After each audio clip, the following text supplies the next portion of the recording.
Get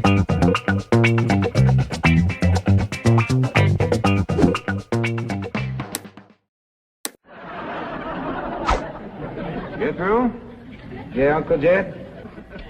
Now, you're going to be keeping company with a girl. Is there any questions you like to ask me?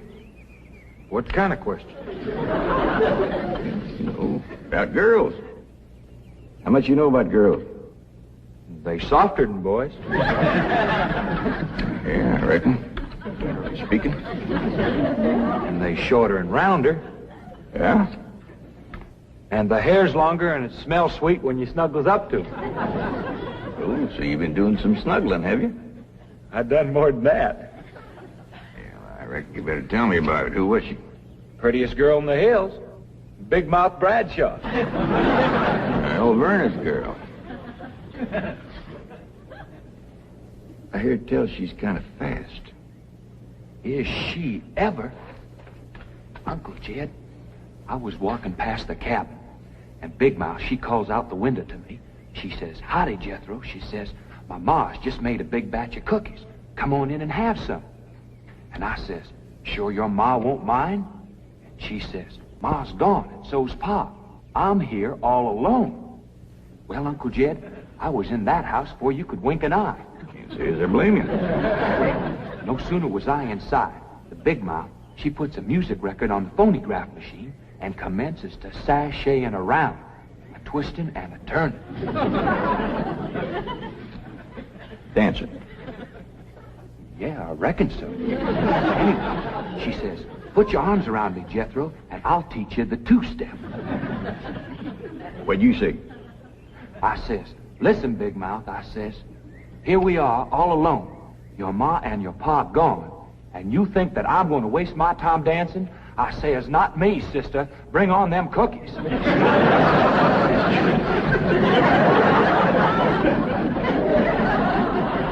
What'd that Bradshaw girl say when you said bring on them cookies? Well, she just held up them cookies like this here, kind of blinked her eyes at me, and said, "Jethro, which do you think it tastes sweeter, these here cookies or my lips?"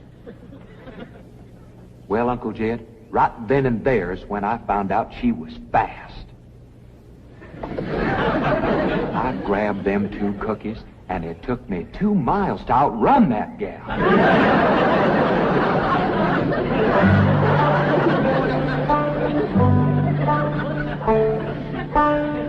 Jethro,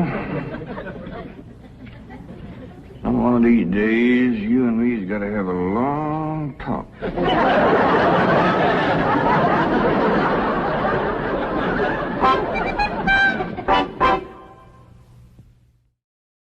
All morning, all I got was a scraggly handful of rhubarb leaves. That hole might have had 2 bushels. Collard, mustard. Well, let's simmer down, Granny. Maybe Jethro and me will bring you back some greens from the country today. Oh, you going shooting? Yep, Mr. Drysdale asked Jethro and me to go out with him and another fella. Hey, what are you going to shoot? Some more of them skeet? Oh, no. Today we're going to be shooting game. Oh, praise be. We can use some fresh meat. Try and get a possum or a squirrel. Well, according to Mr. Drysdale, we're going to be shooting some game called golf. Intarnation is a golf. Well, I don't rightly know, Granny, but they must be thicker than crows in a corn patch around here, because Mr. Drysdale says everybody in Beverly Hills shoots them. I ain't never seen no strange critters running around. They must live in holes in the ground like a gopher. Yeah, I reckon maybe you're right. Just the other day, I heard him say he shot 9 holes of golf and got 57. There must be a mess of them to a hole. Oh, look at all the stuff Mr. Drysdale sent over for you. What's that, Melanie? Well, these here's what you call golf bags.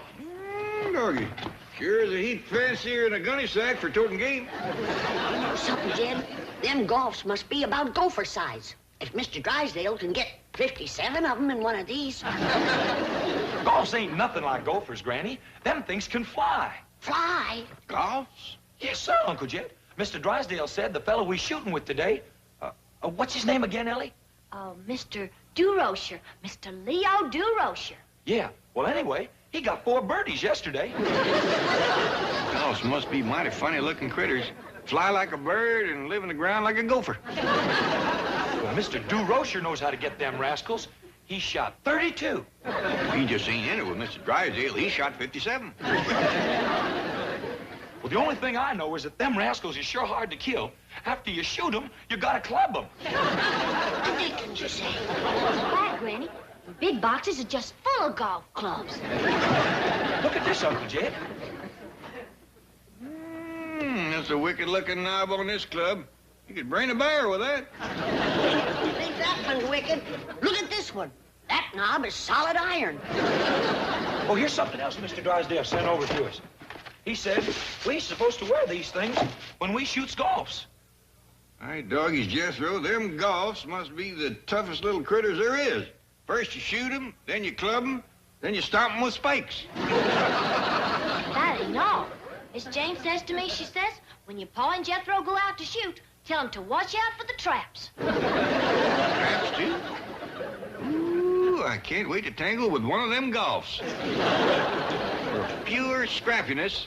They must make a mountain lion look like a pussycat. That's the truth, Uncle Jed. But they come right at you. You gotta dodge them and duck them. We got the fella to show us how. Who's that? Mr. DeRocher. Miss Jane says he's a famous dodger. Yes, sir. He's so good, he coaches all the other dodgers. Well, doggy, I can't wait to meet Mr. DeRocher. Come on, let's go. Have a little life.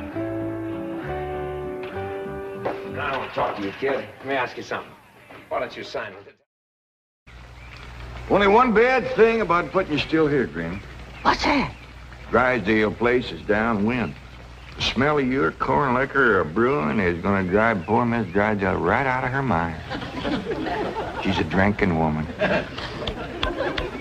How do you know, Uncle Jay? Well, he kind of let it slip out. Remember when we was unloading this from the truck?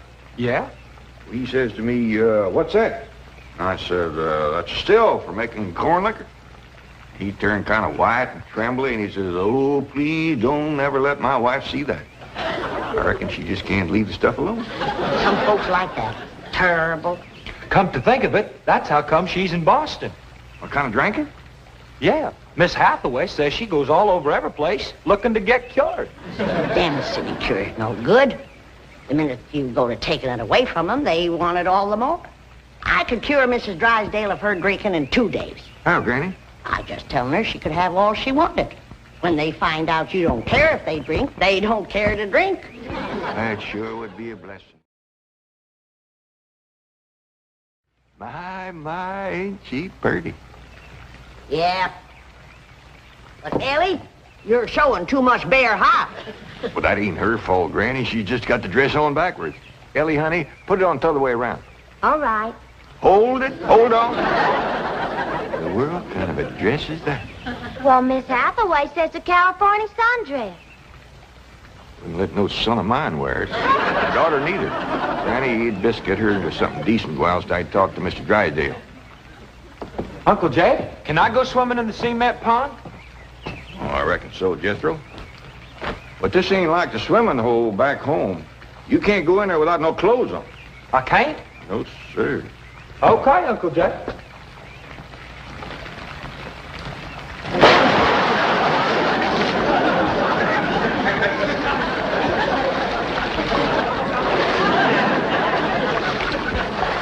Someday I gotta have a long talk with that boy. Now, let's see. If I was to tie another rope onto the bottom of that limb, pull it down, and then take my loop and put some carrots in it. Howdy, Mr. Jackrabbit. Would you like to step into my kitchen? You ain't gonna get away from me again, I can tell you that. Now, are you gonna come peaceable, or do I have to take you by force?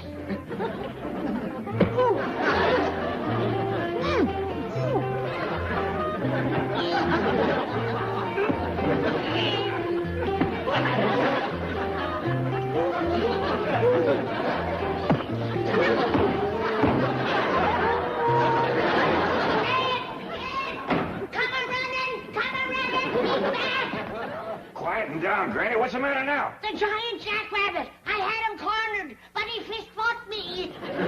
Fist fought you. Yes, he did. Now you go outside and belt him upside the jaw.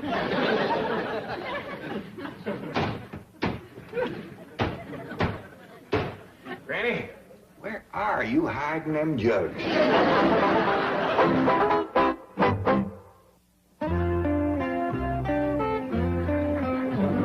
Oh, I'm gonna cook up a rabbit stew, and one giant rabbit will more than do. Granny, you don't have to do no cooking. Like I said, that there Beverly Caterers is going to bring over a whole truckload of viands and beverages. I ain't depending on nobody with a temper as bad as her. Besides, I don't need her viands. For the next couple of weeks, we're gonna be eating high on the rabbit. Well, where'd you get all the rabbits? One rabbit, Jethro. One rabbit? He must be a whopper. Remember those big mountain jacks we used to see back home? Yeah? I seen me a jackrabbit that could put a pair of them in his pocket. In his pocket? Sure. He stands 5 feet tall and he has a pocket right. You don't believe me, do you? Oh, yes, I do, Granny. No, you don't. Oh, Granny, I do. No, you don't. All right, I don't believe you. How dare you call me a liar?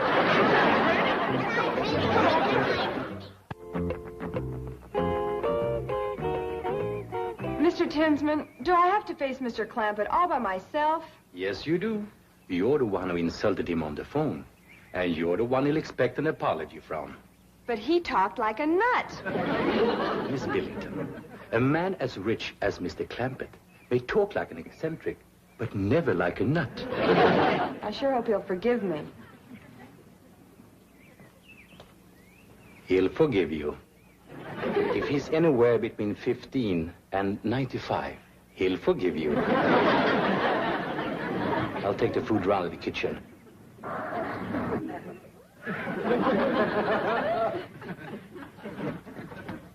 Is Mr. Clampett at home? I'm Jed Clamp. Come right in.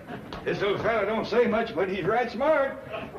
Mr. Clampett, I'm here to apologize about the way I spoke to you on the telephone earlier today. Oh, you're, Beverly Caterers. Yes, sir. Oh, you're a deal younger than I figured. You prettier, too. Thank you. I'm awfully sorry about losing my temper when you called. Oh, now, I understand. Woman works hard all day cooking, doing for others. Young'un's hanging on her apron, and she gets a mite waspish. And you not having a husband to help.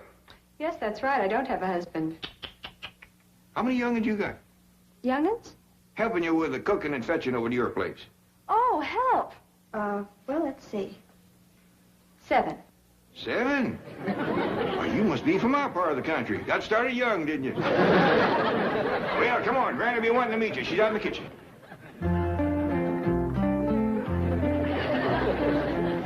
I got you, you big overgrown rascal. Now you're coming into the house to show you to Jed. And then you're going into the stew. That's where you're going. Oh, that's Mr. Tinsman at the back door. He's my boss. Come in, come in. I'm Jed Clampett. A real pleasure, Mr. Clampett. I'm Bill Tinsman. I hope everything has been straightened out, and that Beverly Caterers will always be welcome in your home. Why, you bet you're lying. This is a mighty fine young woman. She says you're her boss. That is right. I own Beverly Caterers. What did you say? Can you do that out here? Why, of course. Mr. Drysdale holds a small mortgage, but as soon as that's paid off, she's all mine. Now, that don't take the ham off the hog. Now, Jed, you can see I ain't been at no jug. Now, these folks is Beverly Caterers and Bill Tinsman. These are the ones that does all the cooking. I hope we can cook for you, Granny. You can commence with this one. I caught him, now you can cook him. Now, you little varmint, you untied my giant jackrabbit. Giant jackrabbit. Yes, my giant jackrabbit. That's what I wanted you to cook for me. He stands about 5 foot tall, has brown eyes, and a pocket right here. Now, don't you go away. I'll go get him for you. We'll be back directly. You all go in the parlor and let the little fella play piano for you.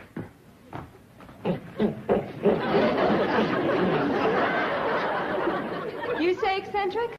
I still say nuts. Say, you're right. Let's get out of here. I can't understand it. He was free. Why should he return? Something must have frightened him. I'll say, if he prefers his crate to freedom. Yes, but what could it have been? Hello, over there. Yes, Granny, what is it? You see anything of a jackrabbit? No, we haven't. You won't find any jackrabbits in Beverly Hills, Granny. I'll telephone the zoo, sir. I say there's a giant jackrabbit around here someplace, and I'm going to find him if it's the last thing I ever do. Sure you are, Granny. Now, come in, lay down. I'm going to get that nice Beverly Caters to make a poultice for your head. Granny, you caught something in your snire. See, Jed wanted to tell you. What'd she catch, Ellie? Jethro! Hey, Uncle Jed, cut me down. Uncle Jed, he cut me down. Hey, Uncle Jed.